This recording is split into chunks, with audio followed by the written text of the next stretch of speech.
In the sun-scorched landscapes of southern Idaho and northern Utah, a river was vanishing, its bed dry, its banks barren.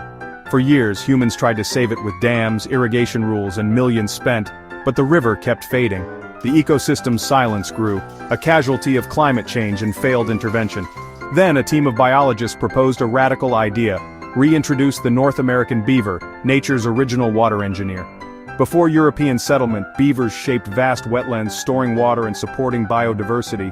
Their near extinction broke a critical ecological link. This project wasn't just about one river, it was a test. Could beavers succeed where humans failed, reviving a dying landscape? The gamble was on. Let beavers build and see if nature could heal itself. When the idea of reintroducing beavers to the parched river valleys was first proposed, it was met with a wave of skepticism from nearly every corner of the community. The plan sounded radical, even risky, to many who had watched the river dwindle year after year. People gathered in town meetings, their faces etched with concern and doubt, questioning whether such a simple creature could really make a difference in a landscape so changed by drought and decades of human intervention. Hydrologists, who had spent years studying the region's water crisis, were among the most vocal doubters.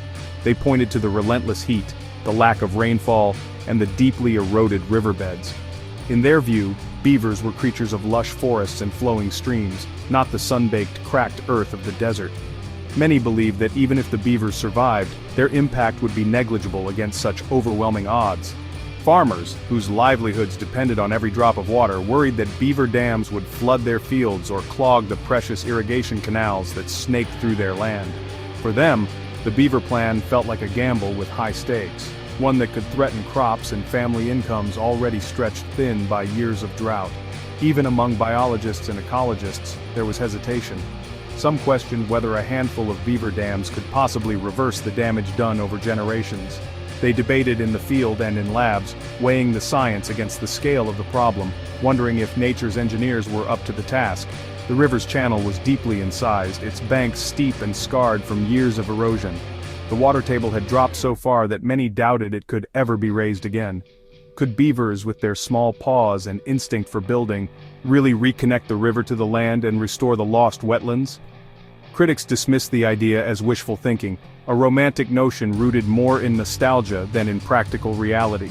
They argued that the challenges were too great, the landscape too altered, and that real solutions would require heavy machinery and expensive engineering, not just animals. Yet, proponents of the project pointed to the past. Archival photos and stories from elders recalled a time when beavers were abundant and the river ran full and green. They argued that the disappearance of beavers had played a major role in the river's decline, and that bringing them back could help restore the balance that once existed. Compared to the costly and often unsuccessful engineering projects that had left scars along the riverbanks, the beaver plan was refreshingly low cost and low tech. It offered a chance to work with nature rather than against it, and to try something new where old solutions had failed. If the experiment succeeded, it could become a model for restoring not just this river, but arid lands across the world. The promise of green banks and flowing water inspired hope, even as doubts lingered. And so, the debate raged on, between those who clung to cautious skepticism and those who dared to believe in bold ecological optimism, each side waiting to see if nature's engineers could truly change the fate of the drylands. With the final green light from authorities, the ambitious project launched in truly dramatic fashion. Conservationists, biologists, and local volunteers gathered at the break of dawn, their faces lit by the first rays of sunlight glinting off the river.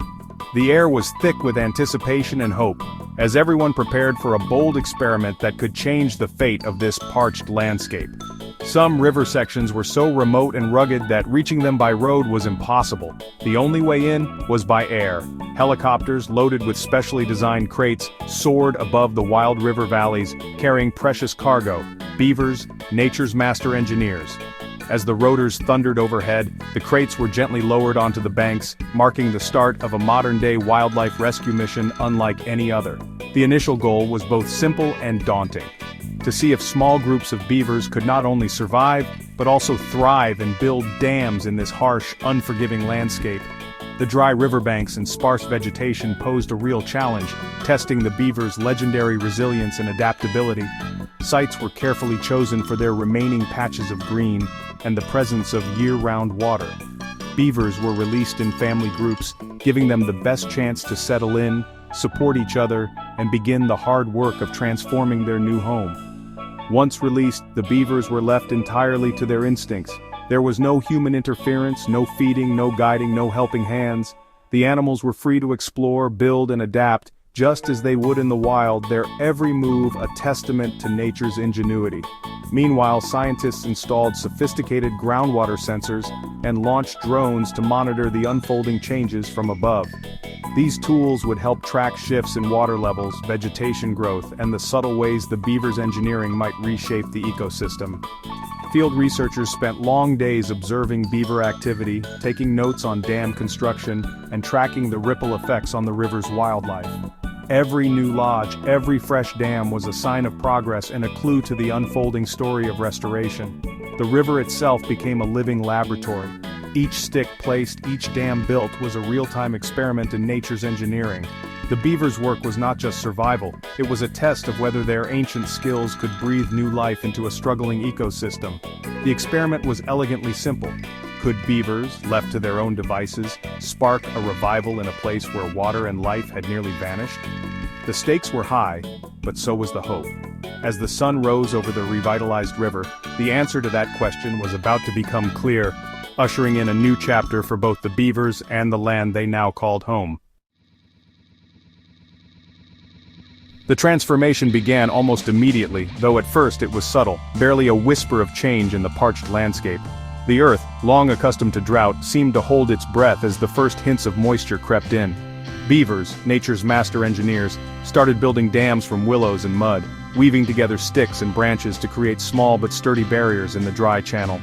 Their tireless work was methodical, each dam a promise of water's return. When the long-awaited rains finally arrived, water pooled behind the beaver dams instead of rushing away downstream. The dams slowed the flow, allowing the land to drink deeply for the first time in years. The river, once silent and dry, began to whisper again. Water lingered on the land, trickling over rocks and through roots, bringing with it the soft music of renewal. Sediment, once swept away by flash floods, now settled gently in clear ponds. Water seeped into the thirsty ground, slowly recharging depleted aquifers and nourishing the soil. Groundwater sensors, monitored by scientists and local caretakers, showed the water table rising within months. The data confirmed what the eye could already see: the land was healing. Damp riverbanks, once barren and cracked, became fertile ground for new life. Willows, cottonwoods, and a host of other plants took root, their green shoots reaching eagerly toward the sun. Along the river's edge, a faint blush of green signaled the return of spring. Each new shoot was a testament to resilience, a sign that the ecosystem was ready to begin again. The most powerful sign of all was sound. Frogs, absent for decades, returned to the new ponds. Their croaks echoed across the water, a joyful chorus that had been missing for a generation. Their chorus signaled the ecosystem's revival, a living soundtrack to the river's rebirth. Each note was a celebration of survival and hope. The beaver's work was turning dust into life, transforming a barren streambed into a thriving wetland. Where there was once only silence and dust, now there was movement, color, and sound. As the sun rose over the revitalized river, the water shimmered in the morning light. The river was waking up, and with it, an entire world was coming back to life. As the beaver ponds grew, life returned in waves. Aquatic insects flourished, drawing dragonflies and damselflies. Birds flocked to the wetlands. Ducks, herons, swallows, and songbirds filled the air with sound. Fish found refuge in the deeper pools, and mammals like raccoons, deer, and elk followed the green corridor. The river became a thriving highway of life, not a barrier of dust. Even predators like coyotes and foxes returned, drawn by the abundance. All of it sparked by the beaver's tireless engineering. The beaver's impact soon reached local farms and ranches. Well levels stabilized or rose as groundwater was recharged upstream. Beaver dams slowed flash floods, reducing erosion and protecting fields and infrastructure. Some minor conflicts arose. Beavers gnawed fence posts or flooded small areas, but these were rare and easily managed. Most farmers saw the benefits far outweighed the inconveniences. The river's revival even drew tourists, birdwatchers, photographers, and nature lovers, boosting local businesses. The project showed that a healthy ecosystem could support a healthy economy. The community's skepticism turned to support. Nature's engineers were now valued partners. By year 2, the results stunned even the scientists. Aquifer recharge rates jumped by 20% in beaver-dense areas. Biodiversity soared, species counts rose by over 30% in restored wetlands. The Beavers' dams created a natural water storage and filtration system, reviving the entire ecosystem. Unexpectedly, the lush, wet landscape also acted as a firebreak, reducing wildfire risk and providing refuge for wildlife. The network effect, thousands of small dams working together, outperformed any human engineering. The project forced a rethinking of restoration. Sometimes, the best solution is letting nature lead. The project's success is inspiring similar efforts across the West. Agencies are eyeing beaver-assisted restoration for other arid regions. This process-based approach focuses on restoring natural cycles, not just building structures. Beavers kickstart dam building, water storage, and habitat creation, making ecosystems more resilient. Managing growing beaver populations will require new strategies, like flow devices and tree protection, to balance ecological benefits with human needs. The biggest challenge ahead: climate change. Can beaver wetlands survive prolonged droughts? Early evidence says they're more resilient than degraded systems, but the future is uncertain. Still, the Idaho and Utah project offers hope and a powerful tool for healing landscapes. The beaver story is a lesson in humility and the power of nature. Human engineering failed where a rodent's instincts succeeded. Beavers, as a keystone species, set off a chain reaction, creating wetlands, raising water tables, and supporting hundreds of species. Their return rebuilt what their removal had broken. The project challenges us to restore natural processes, not just control them. Sometimes the best management is to let nature's engineers work. The revival of the river is a beacon of hope. Even near collapse, ecosystems can recover. The croak of frogs, the flash of dragonflies, and steady wells are proof. The humble beaver rebuilt a river and restored our faith in nature's resilience. Sometimes the simplest solutions are the most profound.